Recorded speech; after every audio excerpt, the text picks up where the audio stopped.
డబ్బు, అనారోగ్యం, ఉద్యోగం, వ్యాపారం, అప్పులతో బాధపడుతున్నారా? మీకోసమే launch your future program. Welcome to సుమంటివి. నేను మీ సుమంటి వినాగ్.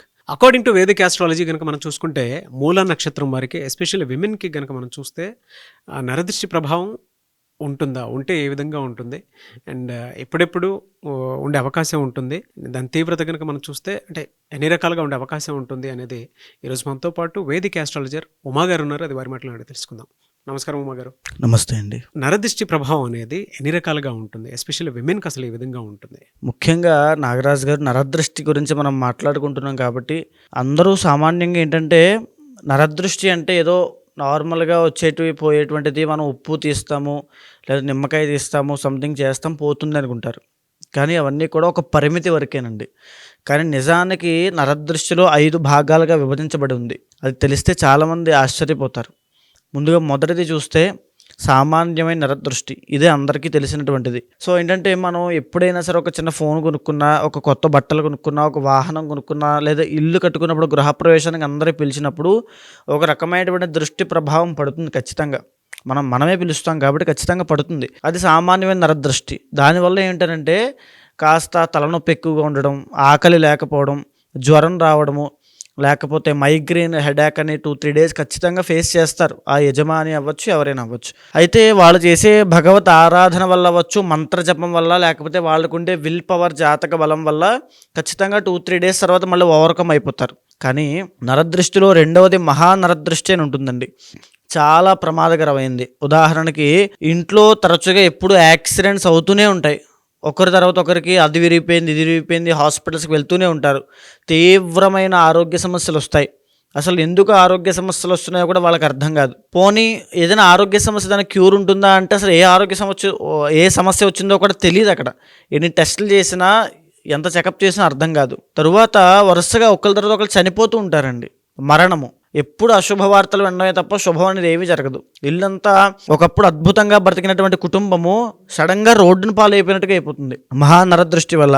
ఒక ఇల్లు కట్టుకుంటున్నారు అనుకోండి, మహానరదృష్టి సోకింది అనుకోండి, అర్ధాంతరంగా ఇల్లు అలా ఆగిపోతుంది అంతే ఖచ్చితంగా. అదేవిధంగా వ్యాపారం అవ్వచ్చు. ఒక వ్యాపారం పెట్టారనుకోండి, మహానరదృష్టి సోకిందనుకోండి, వ్యాపారం ముందుకు వెళ్ళదు, ఒక కస్టమర్స్ రారు, గిరాకీలు ఉండవు, ఏమి ఉండదు. అద్భుతం. కానీ వ్యాపారం మాత్రం అద్భుతం.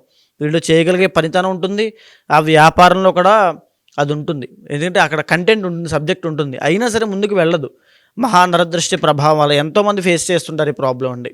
ఇకపోతే మూడవది నాగరాజు గారి సంభోగ దృష్టి అని ఉంటుంది.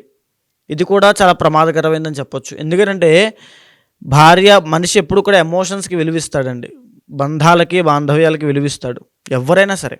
ఒక పెళ్లి చేసుకున్న దంపతులు ప్రేమ, ఆప్యాయతలు అన్యోన్యంగా ఉన్నప్పుడు వాళ్ళిద్దరిలో అందంగా ఉన్న వాళ్ళ మీద ఎవరో మూడో వ్యక్తి యొక్క ఇన్ఫ్లుయెన్స్ కానీ, వాళ్ళ యొక్క దృష్టి కానీ పడితే దాన్ని సంభోగ దృష్టి అంటారు. దానివల్ల వీళ్ళిద్దరి మధ్యలో మిస్అండర్స్టాండింగ్స్ వస్తాయి. వాళ్ళిద్దరి యొక్క సంబంధం, వాళ్ళిద్దరిలో ఎవరో ఒక అక్రమ సంబంధానికి దారితీస్తుంది, లేదా డైవోర్స్లు అవ్వడం జరుగుతుంది. లేకపోతే భార్య భర్తను సరిగ్గా పట్టించుకోకపోవడం, భర్త భార్యను సరిగ్గా పట్టించుకోకపోవడం, అసలు ఎన్నో సమస్యలు అక్కడి నుంచి స్టార్ట్ అవుతాయండి. అదే సంభోగ దృష్టి. అది అసలు ఏ భార్యాభర్తల మీద పడకుండా చూసుకోవాలి. ఇక 4వది సంతాన దృష్టి నాగరాజు గారు. మనం చూస్తే మన ఇంట్లో ఉండేటువంటి చిన్నపిల్లలు అవ్వచ్చు, చంటి పిల్లలు, లేకపోతే అర్ధరాత్రి పూట సడన్గా నిద్రలోంచి లేచి ఏడుస్తూ ఉంటారు. నిద్ర పట్టదు, ఆకలి వేయదు, వాళ్ళు తినరు, ఇంత ముందు చలాకీగా యాక్టివ్గా వాళ్ళు ఉండరు కూడా. సో వాళ్ళకి స్కిన్ ర్యాషెస్ వస్తూ ఉంటాయి. చాలామంది సంతాన దృష్టి ఉన్నవాళ్ళు చిన్నపిల్లలు చనిపోతారండి, చంటి పిల్లలు ఖచ్చితంగా సంతాన దృష్టి వల్లనే. ఈవెన్ కన్సీవ్ అయిన తర్వాత ప్రెగ్నెన్సీ, డెలివరీ అయ్యేలో మిస్క్యారీ అయిపోతుంది ప్రెగ్నెంట్ లేడీస్ మీద పడడం వల్ల. ఓవర్ బ్లీడింగ్ అవుతుంది, PCOS వస్తాయి, ఆడవాళ్ళకి సమస్యలు వస్తాయి. అండ్ ఇంకొకటి సంతాన దృష్టి ఏంటంటే చదువుకునేటువంటి విద్యార్థులకి ఈవెన్ 10th క్లాస్, ఇంటర్ పెద్ద అయిన తర్వాత కూడా వాళ్ళ మీద సంతాన దృష్టి పడిందనంటే వాళ్ళ విద్యాపరంగా వాళ్ళ కాన్సన్ట్రేషన్ అంతా తగ్గిపోతుంది. గేమ్స్ మీద, వ్యసనాల మీద, అలవాట్ల మీద, చెడు సహవాస దోషాల మీద, జల్సాగా ఉండడము, ఏది పని మీద శ్రద్ధ చూపించకపోవడం, ప్రతిదీ వాళ్ళు గమనిస్తారు, వాళ్ళ పిల్లల్లో కనబడుతుంది. సంతాన దృష్టి అంటారు దీన్ని. ఇది కూడా ప్రమాదకరమైంది. ఇక ఆఖరిది ఒక స్లో పాయిజన్ లాంటిది నాగరాజు గారు, సూక్ష్మ నరదృష్టి అని ఉంటుంది. సూక్ష్మ నరదృష్టి అని అంటే మనకి తెలియకుండా మన చుట్టూ ఉండేటువంటి వాళ్ళే, మన ఫ్రెండ్సే, మన కుటుంబ సభ్యులే, మన సోకాల్డ్ శ్రేయోభిలాషను పిలుచుకునే వాళ్ళే ఈ సూక్ష్మ నరదృష్టికి కారణం అవుతుంటారు. మనం ఎదుగుతున్నామని తెలిసి, ఎదగబోతున్నామని తెలిసి మనల్ని ఆ పని చేయొద్దు, ఎక్కడికి వెళ్ళొద్దు, ఆ పని మొదలు పెట్టద్దు, అక్కడ ఇన్వెస్ట్మెంట్ చేయొద్దు, పనిని మధ్యలో ఆపే, ఓడిపోతావు, కింద పడిపోతావు, అప్పులు పాలైపోతావు, ఒంటరి వాడైపోతావు, ఇరుక్కుపోతావు. సో ఇలా భయానికి మనం చేస్తూ ఉంటారు. సో ఏంటంటే అది జాగ్రత్త అని మనం అనుకుంటూ ఉంటాం చూసేవాళ్ళు కూడా. సో మీ తల్లిదండ్రులు చెప్పేటువంటి నిజమైనటువంటి జాగ్రత్తకి, వాళ్ళు చెప్పే మాటలకి ఒక థిన్ లేయర్ మాత్రమే అడ్డుంటుందని మీరు బాగా గమనించండి. వాళ్ళు చెప్పే జాగ్రత్త మన మంచి కోసం, వీళ్ళు చెప్పేటువంటి మాటలు మంచి కోసం కాదు, మన ఎదుగుదలను ఆపాలనే ఉద్దేశంతో. సో ఇక్కడ ఏంటంటే ఎప్పుడైతే ఆ సూక్ష్మ నరదృష్టి పడుతుందో అక్కడి నుంచి ఆ వ్యక్తి తన ప్రయత్నపూర్వకంగానే ఏ పని చేస్తున్నా దాని మీద ఆసక్తి చూపించకుండా ఆగిపోతాడు. మధ్యలో సెల్ఫ్ కాన్ఫిడెన్స్ అనేది మధ్యలో పోతుందండి. అప్పుడు దాకా ఎక్సలెంట్గా ఉంటుంది, అప్పుడు తగ్గిపోతుంది, భయం వేస్తుంది.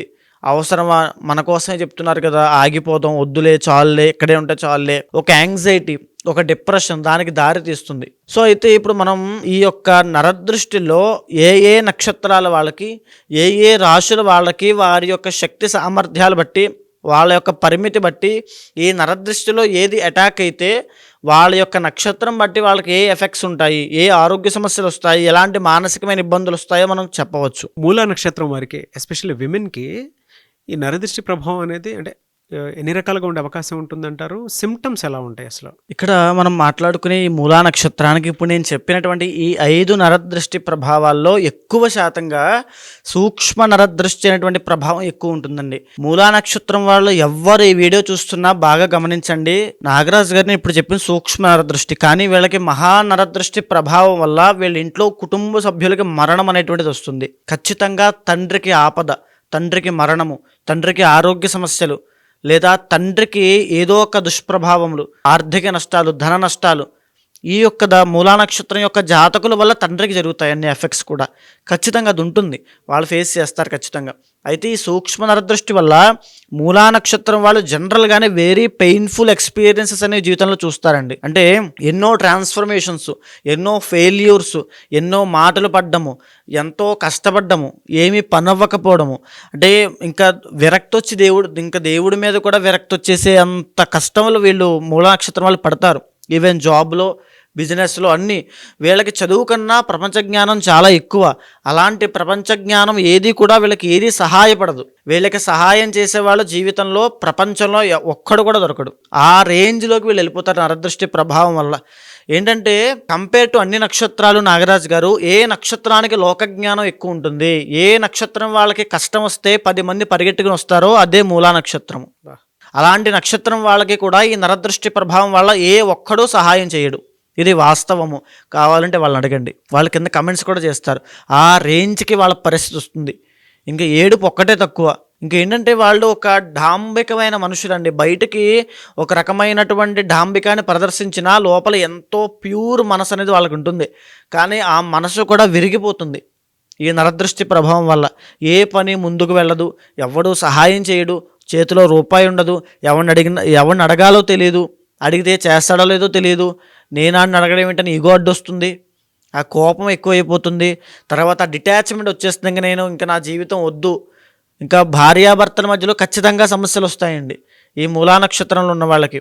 ఈవెన్ ఆడవాళ్ళకి కూడా ఈ అధిపతి కేతు అవుతాడు కాబట్టి మెంటల్ టార్చర్ అండి, ఎమోషనల్ బ్లాక్మెయిల్స్ అనేవి ఆడవాళ్ళు చూస్తారు, యాంగ్జైటీ చూస్తారు, over thinking problem, negative thinking problem, depression అవ్వచ్చు. కొన్నాళ్ళు ఒక ఫేజ్ ఆఫ్ టైంలో ఈ నరదృష్టి వల్ల మూలా నక్షత్రం ఆడవాళ్ళు కంప్లీట్గా ఐసోలేటెడ్గా ఒక చోట ఉండిపోతారు. జీవితంలో అటు కదలలేరు, ఇటు కదలలేరు.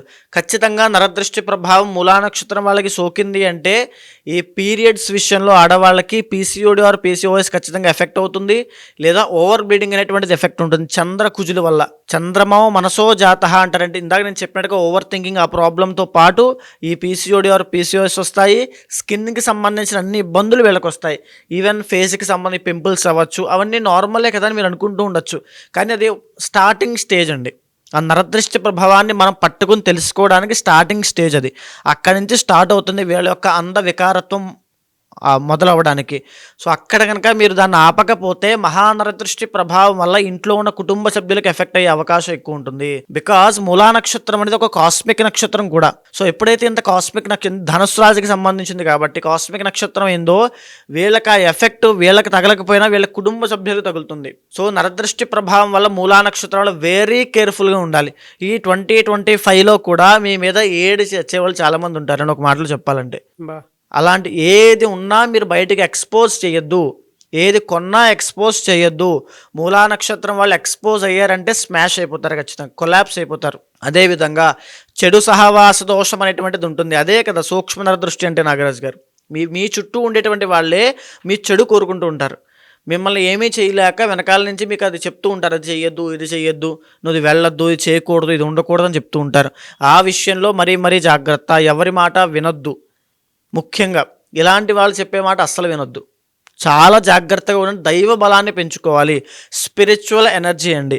ఎప్పుడైతే ప్రపంచంలో అన్నిటికంటే శక్తివంతమైనది స్పిరిచువల్ ఎనర్జీ, అది వీళ్ళకి ఖచ్చితంగా చాలా తొందరగా ఎక్వైర్ అవుతుంది. వీళ్ళు స్పిరిచువల్గా కూడా చాలా ముందుకుంటారు. బయటికి డాంబికంగా ఉన్న లోపల మానసికంగా పరమాత్మకి కనెక్ట్ అయి ఉంటుంది వీళ్ళ మనసు అనేటువంటిది, వీళ్ళ ఆత్మ పరమాత్మ కనెక్ట్ అయి ఉంటుంది. సో వీళ్ళు ఈ 2025లో మేజర్గా ఈ ఫిబ్రవరి నెలలో ఖచ్చితంగా ఈ శ్యామలా నవరాత్రులు అవ్వచ్చు, ఈ మాఘమాసంలో అవ్వచ్చు, ఖచ్చితంగా మన్యు సూక్త పారాయణ హోమము చేయించినట్లయితే, అంటే వీళ్ళు అనుకుంటూ ఉంటారు సో ఇప్పుడే ఎందుకు తర్వాత చూద్దాంలే అనుకుంటారు. వీళ్ళకి నరదృష్టి ప్రభావం ఎంతలో అదే ఎప్పుడు సోకిందో తెలుసుకోవడానికి పెద్ద టైం కూడా పట్టదండి. ఎందుకంటే వీళ్ళ ఫ్యామిలీ మీద ఎఫెక్ట్ చూపిస్తుంది కదా. ఖచ్చితంగా అది సోకిన 2 to 7 days మధ్యలో వీళ్ళకి తెలిసిపోతుంది ఖచ్చితంగా. సో మీరు గుర్తించిన తర్వాత వెంటనే పరిహారం ఆచరించండి. ఇంట్లో ఉండే కుటుంబ సభ్యులతో కూడా చేయించాలి. మీరు ఏ హోమం చేయించినా కుటుంబ సభ్యుల పేర్లు కూడా ఖచ్చితంగా చదివించాలి, కేవలం మీకు మాత్రమే కాదు. సో అలా ఆచరించిన నాడు మన్యు సూక్త పారాయణ హోమము చేయించిన తర్వాత ఆ నీటిని అభిమంత్రించి మీ మీద, మీ కుటుంబ సభ్యుల మీద, ఈవెన్ మీ ఇంట్లో కూడా, మీ ఇంటికి కూడా ఈ యొక్క గృహ దృష్టి అనేటువంటి చాలా ఎక్కువ ఉంటుంది. చల్లిన తరువాత అప్పుడు అది శాంతి అవుతుంది, అంటే ఆ పాజిటివ్ ఎనర్జీ అనేది మళ్ళీ వస్తుంది. ఎప్పుడైతే మళ్ళీ మీరు పూజలు చేస్తూ ఉంటారు ఇంట్లో, అంటే ఎందుకు ఇలా చెప్తున్నానంటే అండి, నరదృష్టి ప్రభావం సోకిన తర్వాత ఎయిదర్ పూజలు చేయాలని ఇంట్రెస్ట్ పోతుంది, ఆసక్తి ఉండదు, లేదా పూజలు చేసినా అవి ఫలించవు, వాటి వల్ల రిజల్ట్స్ రావు. ఎన్ని పూజలు చేసినా పెళ్ళిళ్ళు అవ్వవు, ఎన్ని పూజలు చేసినా సంతానం కలగదు. వీళ్ళకే మూలా నక్షత్రం వాళ్ళకి లేట్ మ్యారేజెస్ ఇవన్నీ కూడా. సో ఎప్పుడైతే ఈ దృష్టి ప్రభావం పోతుందో అప్పుడు వీళ్ళు చేసే ఉపవాసాలు, వ్రతాలు, దీక్షలు, నోములు, ప్రదక్షిణలు ఏమైనా పనిచేయడం స్టార్ట్ అవుతాయి. అక్కడి నుంచి వీళ్ళ యొక్క ట్రూత్ ఆఫ్ లైఫ్ అనేది స్టార్ట్ అవుతుంది. సో ఆ మన్యుసూక్త పారాయణ హోమము తరువాత బ్రహ్మ ముహూర్తంలో ప్రతిరోజు నిద్ర లేచి, బ్రహ్మ ముహూర్తము అనగా వీళ్ళు ఖచ్చితంగా మార్నింగ్ నిద్ర లేచి అలవాటు వీళ్ళకి ఉంటుంది. బికాస్ కాస్మిక్ ఎనర్జీ కాబట్టి, కాస్మిక్ స్టార్ కాబట్టి. సూర్యోదయానికి 96 నిమిషాలు వెనక్కి వెళ్ళి అక్కడి నుంచి వచ్చే 48 నిమిషాలనే బ్రహ్మ ముహూర్తం అంటారండి. ఆ బ్రహ్మ ముహూర్తంలో కూర్చుని వీళ్ళకి శివభక్తి అనేటువంటి చాలా తొందరగా వస్తుంది. ఎందుకంటే కేతు వైరాగ్యానికి దగ్గరగా ఉంటాడు కాబట్టి. పంచాక్షరి మంత్రము నమశివాయ అనేటువంటి పంచాక్షరి మంత్రాన్ని ప్రతినిత్యము 48 నిమిషాలు జపం చేయండి. అద్భుతంగా అతి తొందరలో 27 రోజుల్లోనే ఈ నరదృష్టి ప్రభావం నుంచి బయటకు వస్తారు. ఒకవేళ రాలేదా, ఆ ప్రభావాలు ఏమీ రాలేదు, మీకు ఆ రిజల్ట్స్ ఏమీ కనబడట్లేదా, ఖచ్చితంగా కన్సల్ట్ అవ్వండి. ఏ పరిహారం చేయించాలో చేయిస్తాను, అప్పుడు నేను ఒక మంత్రం ఇస్తాను, దాన్ని చేయండి. 48 డేస్లో వీటన్నిటి నుంచి బయటకు వచ్చేస్తారు. వీళ్ళకి ఏ మంత్ నుంచి ఏ మంత్ వరకు నరదృష్టి ప్రభావం ఏ విధంగా ఉండే అవకాశం ఉంటుందండి? సో ఇక్కడ మేజర్గా వీళ్ళకి మే 15వ తారీఖు తరువాత నుంచి గురుడు 7th హౌస్లోకి రాబోతున్నాడండి. వివాహం కాని వాళ్ళకి వివాహం జరిగే అవకాశాలు ఉండే అవకాశం ఉంటుంది. కానీ ఈ నరదృష్టి ప్రభావం వల్ల ఎంగేజ్మెంట్ దాకా వచ్చి మధ్యలో ఆగిపోతాయి. ఇంట్లో కుటుంబ సభ్యులకి ఈవెన్ చెల్లి పెళ్ళో, తమ్ముడు పెళ్ళో, అన్నయ్య పెళ్ళో, లేదా ఇంట్లో వాళ్ళకి ఎవరికైనా చిన్న చిన్న ఫంక్షన్లు ఉన్నా అవన్నీ కూడా అర్ధాంతరంగా మధ్యలో ఆగిపోవడము నరదృష్టి ప్రభావం వల్ల. లేదా గురుడు కాబట్టి ఏదైనా ఒక జాబ్ వచ్చింది అని శుభవార్త వింటున్నటువంటి సమయంలో మళ్ళీ అది ప్రొలాంగ్ అవ్వడం, డిలే అవ్వడం, లేకపోతే జీతం పడకపోవడం, ప్రాజెక్ట్స్ రాకపోవడం లాంటివి జాబ్ పరంగా కూడా సమస్య. అంటే డబ్బు మాత్రం మీ చేతికి రాకుండా ఎన్నో ఆటంకాలు మధ్యలో వస్తూ ఉంటాయి ఈ నరదృష్టి ప్రభావం వల్ల. సో మే దగ్గర నుంచి అక్టోబర్ దాకా ఎస్పెషల్ వెరీ కేర్ఫుల్గా ఉండాలి. అక్టోబర్ నుంచి డిసెంబర్ దాకా కాస్త పర్వాలేదు అనిపిస్తుందండి. సో ఎలా లేదన్నా వీళ్ళు ఈ 3 monthsలో జనవరి, ఫిబ్రవరి, మార్చి లోపు పరిహారం ఆచరించాలి. ఈ నరదృష్టి ప్రభావం ఉన్నటువంటి వాళ్ళకి అంటే ఏదైనా మంచి రోజులో ఏదైనా చేసుకోవాలి అని అంటే ఏ రోజు బాగుంటుందండి? ముఖ్యంగా ఈ మూలా నక్షత్రం వాళ్ళకి గురువారము అనేటువంటిది చాలా బాగుంటుందండి. దత్తాత్రేయ స్వామి ఆరాధన చేసిన, గోసేవ చేసిన, లేదా మూలా నక్షత్రానికి జంతువు ఏం సూచిస్తుంది? కుక్క, శునకము. సో ఈ గురువారము వీళ్ళకి కూడా గురువారం నాడు కుక్కలకి ఏదైనా ఆహారం పెట్టినా, ఈవెన్ అది ఏది తింటే అది బిస్కెట్స్ అవ్వచ్చు, ఏదైనా ఆహారం పెట్టినా, కుక్కలకి ఏం సేవ చేసినా వీళ్ళకి అద్భుతమైన గురుబలం పెరుగుతుంది. గురుబలం పెరగడం వల్ల ఈ నరదృష్టి ప్రభావం కూడా తగ్గే అవకాశాలు ఉంటాయి. సార్, థ్యాంక్ యూ అండి. థ్యాంక్ యూ సో మచ్ అమ్మగారు. థ్యాంక్ యూ అండి.